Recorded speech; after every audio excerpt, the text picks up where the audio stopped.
والصلاة والسلام على رسول الله وعلى آله وصحبه وسلم. أما بعد إن أصدق الحديث كلام الله وأحسن الهدي هدي محمد صلى الله عليه وسلم وشر الأمور محدثاتها إن كل محدثة بدعة وكل بدعة ضلالة وكل ضلالة في النار. oni ewu tó wà níbi bídíà ẹ rí pé kódà tí àwa tí a wà nílùú yìí náà tá a jẹ́ ọmọ ìlú Ìlọrin dáadáa tí àwọn náà bá wo ohun tí ó jẹ́ gẹ́gẹ́ bí ẹni aládàá wa nílùú yìí sọ àwa gan mọ̀ pé ẹni bídíà àwa gan gbà pé ewu ńláńlá ni látọ̀dọ̀ àwọn bàbá wa tí a ti bá àwọn náà máa ṣàlàyé fún wa pé ewu ni bídíà o. kódà ẹni tó bá lọ àwọn lẹ́kẹ̀wò madaris gbogbo wa náà mọ̀ ọ́n tipa aka ìdádi aka sanawi ń bẹ́ aka ibtidayi hadithi Ubadah bin Sariya gbogbo wa náà láka ń bẹ́ o pé kullu bid'atin dalalah man ahadith Aisha man ahdatha fi amrina hadha ma laysa minhu fa huwa radd. so táfà bá kọ́ yín tán ẹ wá mọ̀ wá béèrè pé kó àlàyé ẹ wá ní ààyè kankan tí a fọ orí ṣe fún yín pé tí ń jẹ́ bídíà nìyẹn torí tó bá ṣe fún yín eré ara rẹ̀ náà ní kí ni wọ́n mọ báńsì lélẹ́rí pé ẹ̀yin lẹ́ni bídíà kìíní iná lẹ́ ń ṣe yìí ẹ̀yin lẹ́ni bídíà kìíní iná lẹ́ ń ṣe ẹ̀ ní rí àlàyé rẹ̀ ẹ wá wo ọ̀rọ̀ bídíà Sheikh Taymiyyah rahmatullahi alayhi nínú Majmu' Fatawa àgbà tó ń ṣàlàyé nípa ọ̀rọ̀ bídíà wọ́n ní lakin a'zam al-muhim wọ́n ní nǹkan tó ṣe pàtàkì jù fún mùsùlùmí fi hadha al-bab tá a bá ń sọ̀rọ̀ nípa ọ̀rọ̀ ẹ̀sìn wa ghayrihi àti nǹkan míì òun ni tamyiz sunnati min al-bid'ah yẹn gbọ́dọ̀ mọ ìyàtọ̀ súnà kọ́dà mọ ìyàtọ̀ sí bid'ah ó mì pé àwọn èèyàn wọ́n lọ súnà lójú wọ́n yí padà wọ́n sì máa sọ pé bídíà wọ́n máa sọ pé bídíà nábì wọ́n yí lójú bídíà wọ́n yí lójú wọ́n sì máa pè ní súnà kọ́dọ̀ ti burú débi pé láwùjọ wa yìí ń tó jẹ́ súnà nábì sallallahu alayhi wa sallam àwọn èèyàn ó sì yí padà wọ́n sọ dípò gangan ní bídíà tó yẹ pé máa gbọ́ pé àyíntà nábì pé súnà lélẹ́yìí wọ́n ní ẹ̀ mọ́ dáná lóhùn àwọn ọmọ alákatakítí hun sọ̀tàn bàbá yìí dá nítorí tí wọ́n ṣe náà wọ́n fẹ́ dàrú tẹ́ bá wá wádìí rẹ̀ dáadáa wá di pé àwọn gangan ni wọ́n dá nítorí bàbá yìí ṣerú kódà àwọn bàbá wọn wàláhì tẹ́ ẹ bá ń tẹ̀sí àwọn bàbá jọ̀hún ẹ wà á rí i pé ó dà nípa àwọn ènìyàn àwọn bàbá yìí bẹ̀rù ọlọ́run jẹ́ yìí gan lọ. mi máa ń sọ̀rọ̀ fún gbogbo àwọn ọ̀dọ́ tàjọ ń ṣe bídíà ńgbà kan tí wọ́n sì tún wá ń di bídíà tí n bá pàdé wọn sọ fún wọn pé ẹ máa ń purọ́ mo ti gẹ́ẹ̀tì yín. àwọn bàbá tẹ́ ẹ máa ń lẹ́ ń ṣe tiwọn yìí gangan àwọn bàbá yìí bẹ̀rù ọlọ́run jù yín lọ. torí àwọn nǹkan kan àwọn instance kan ṣẹlẹ̀ tí kí ni wọ́n wájú kọ́rọ̀ yóò clear sí pé àwọn ọ̀pọ̀lọpọ̀ àwọn èèyàn yìí ẹ fẹ́ ṣe ẹ̀sìn ni àwọn bàbá àwọn lẹ́sìn ṣe ntí wọ́n bá ẹ̀rí pé àwọn stars wa sọ̀rọ̀ kan lẹ́ẹ̀kan pé ntí yẹn bá tí wọ́n present fún yẹn lẹ́sìn pé àwọn tán gbé wá ṣe gbé wá náà lè yàn gbà tí ẹ bá wọ Áfíríkà ní àyín ntọ́ tọ ẹ̀sìn dé ntá ẹ̀sìn náà gbé débì ẹ̀sìn Súfì ni Súfì òun náà fi gbé Islam wá fún wa yàyín ni mo ń dáṣà wọn pé ẹ̀sìn ẹlẹ́sẹ̀ kan ṣé tó wá rí ẹsẹ̀ kan òun gan wọ́n ti fún nígi wọ́n ti gba ní àmọ́ wọ́n ti kàn léso tẹ́sẹ̀ òun náà lálàáfíà mọ́ wọ́n á gbélé àyìn kúntú bàtọ́ wa lọ́lọ́run padà wọ́n ń sànú ẹ wo Sahih Bukhari ta ló mọ Sahih Bukhari ní Ìlọrin tẹ́lẹ̀tẹ́lẹ̀ ẹ wò wé tàn tó gbajúmọ̀ Ìlọrin nìwé yìí náà lọ̀rọ̀ yìí wọ́n ní nílùú Ìlọrin wípé wọn ò rí tafsir Jalalaini kó pé tafsir Jalalaini wọn ò rí o níbo ni Tabari wà tafsir Tabari níbo ni Ibn Kathir wa tafsir Tabari bi 30 volumes Ibn Kathir Qurtubi níbo làwọn tafsir yìí wà lẹ́yìn ni tafsir Jalalaini o sọlẹ́fì mọ̀ pé n ti ń jẹ́ ẹ̀sìn gangan n ti ń jẹ́ ẹ̀sìn àbọ̀ kódà àtúbọ̀rọ̀ pẹ̀lú àbọ̀ gan àti àgbọ́yé rẹ̀ àti àkídà rẹ̀ náà ni wọ́n gbé wá fún wa níyà yẹn Sheikh Taymiyyah ó ní tó ṣe pàtàkì ó ní tamyiz sunna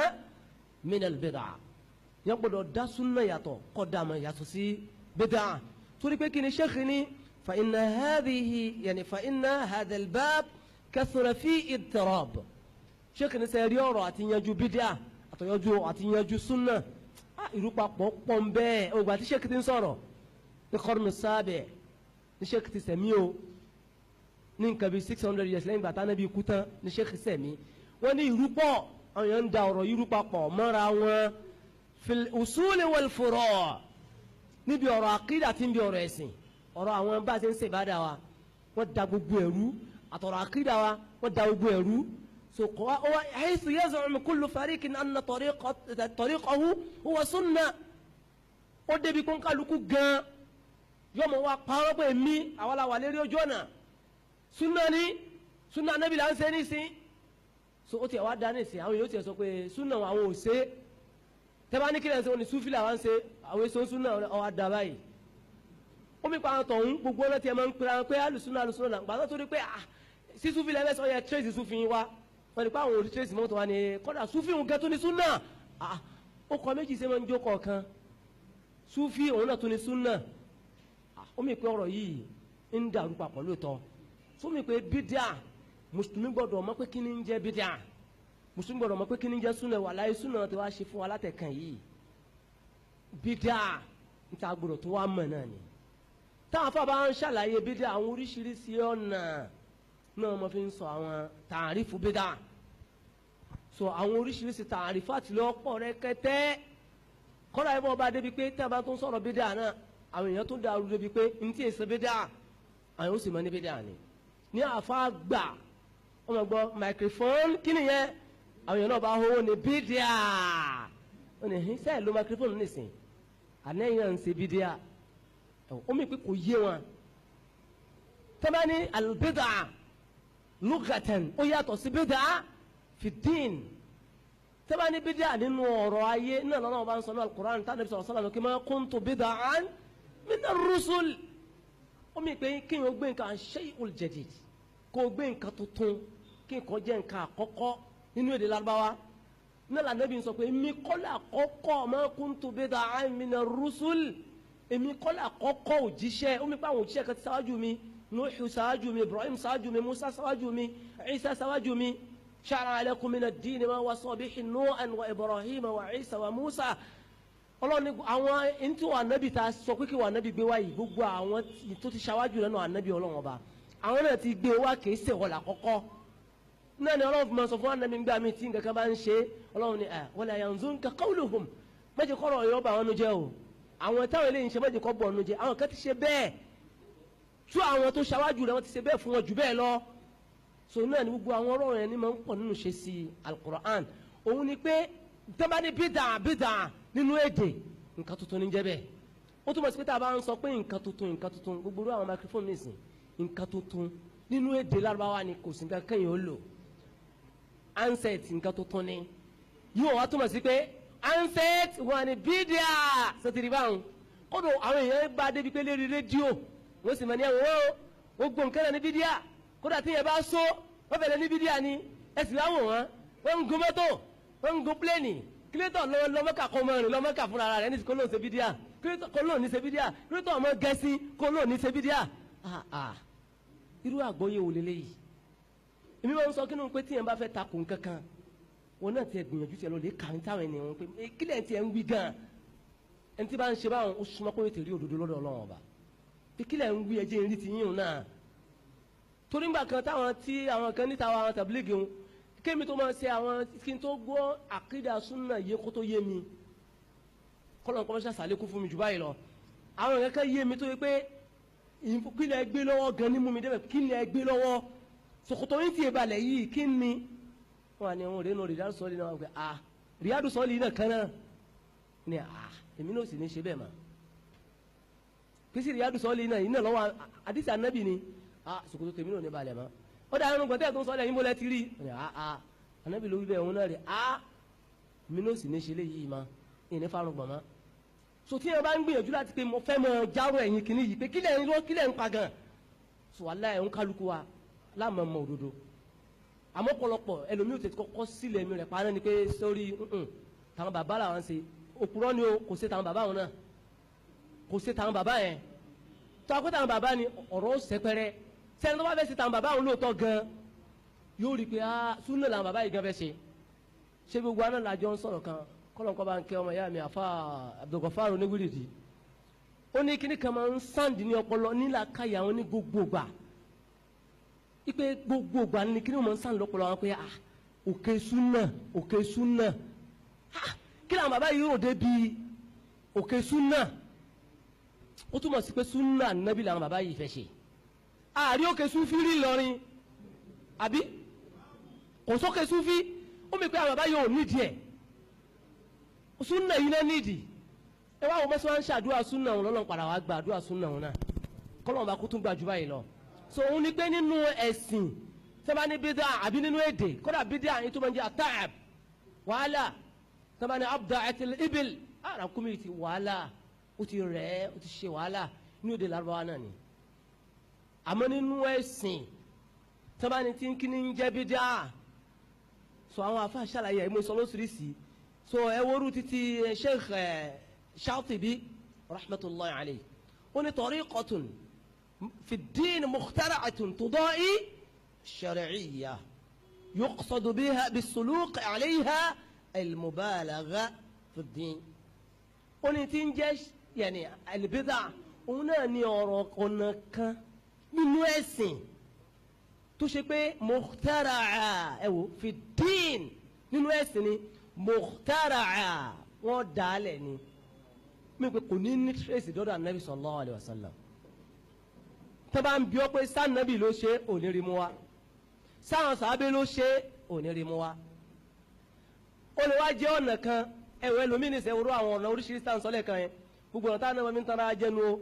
nígbà zikiri kí fadhakara isma rabbihi wa salla alladhina yazkuruna Allaha qiyaman wa qu'udan wa ala junubihim wọn ni sẹ́tìrì báwọn yazkuruna wọn pọ̀ jamuwunu wọn wọn a ma ní kíní yaskuruna tẹ́lẹ̀ tí yóò pé ni ó tún fi kún fún wa ẹ̀yin kíní tẹ́lẹ̀ yóò pé yìí ẹ̀ ṣe sòkòtò ìbẹ́lẹ́ fi ẹ̀ ní kéwú yaskurun ẹ̀rí pé jamuwunu ni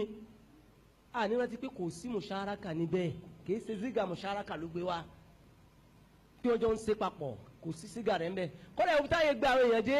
tí òdo sì fún àwọn èèyàn lérí dé láwùjọ yìí ẹnìkan ń sọ̀rọ̀ ń jọ nípa ọ̀rọ̀ zikiri tá à ń ṣe nínú àsìkò tá a wà yìí ó ní